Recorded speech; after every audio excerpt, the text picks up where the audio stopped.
மூழ்கிய தென் மாவட்டங்கள், மக்களுக்கு அபாய எச்சரிக்கை.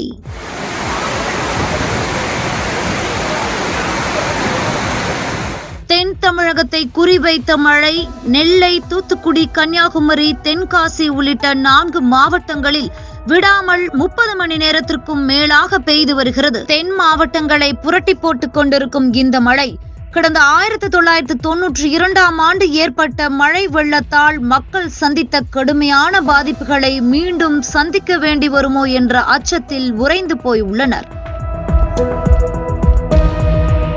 நெல்லை, தூத்துக்குடி, கன்னியாகுமரி, தென்காசி ஆகிய 4 மாவட்டங்களில் பலத்த மழை பெய்யக்கூடும் என்று வானிலை ஆய்வு மையம் கடந்த சனிக்கிழமை எச்சரிக்கை விடுத்தது. அதன்படியே 4 மாவட்டங்களிலும் நேற்று முன்தினம் இரவு முதல் பரவலாக மழை பெய்ய ஆரம்பித்தது.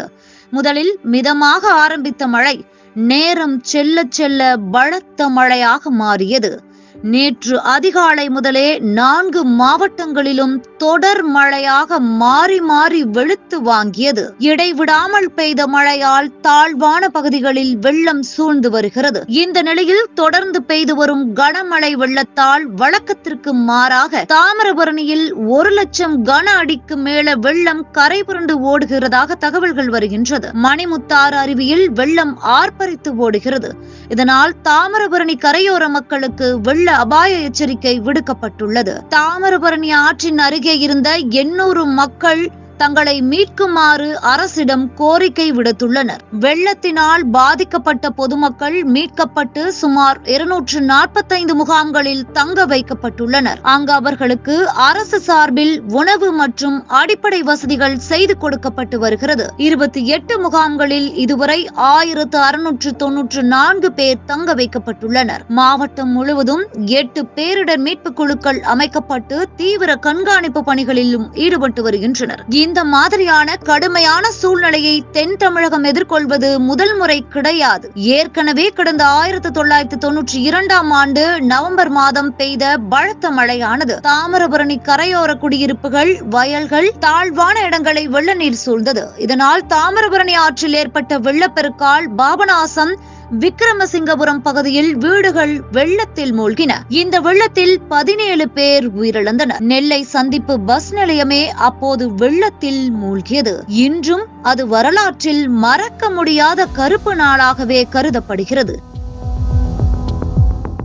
தற்போது தென் மாவட்டங்களில் பெய்து வரும் அதீத கனமழையால் 4 மாவட்டங்கள் மட்டுமின்றி விருதுநகர், மதுரை உள்ளிட்ட சில பகுதிகளிலும் ரெட் அலர்ட் விடப்பட்டுள்ளது.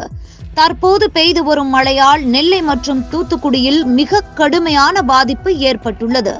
நெல்லை சந்திப்பு பஸ் நிலையம் 1992ஆம் ஆண்டு தண்ணீரில் மூழ்கியது போல் இப்போதும் பஸ் நிலையத்தை மழை நீர் சூழ்ந்துள்ளது.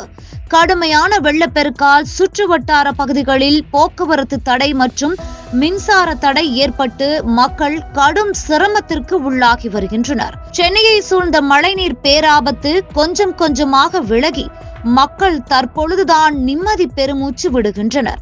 ஆனால் தென் தமிழகத்தை குறிவைத்துள்ள பெரும் மழை வெள்ளத்தால் ஒவ்வொரு நிமிடமும் மக்கள் திகிலில் ஆழ்ந்துள்ளனர். தென் மாவட்டங்களில் அதீத கனமழை பெய்து வரும் வேளையில் காயல்பட்டினத்தில் 95% மிக அதிக கனமழை பதிவாகியுள்ளது.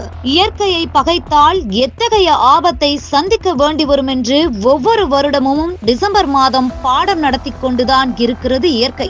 ஆனாலும் மக்கள் திருந்தியதாக தெரியவில்லை. என்று தனியும் இந்த சுதந்திர தாகம் என்று பாடியது போல என்று வடியும் இந்த மழை நீர் என்று மக்களின் சோக குரல் ஓயாமல் ஒலித்துக் கொண்டுதான் இருக்கிறது.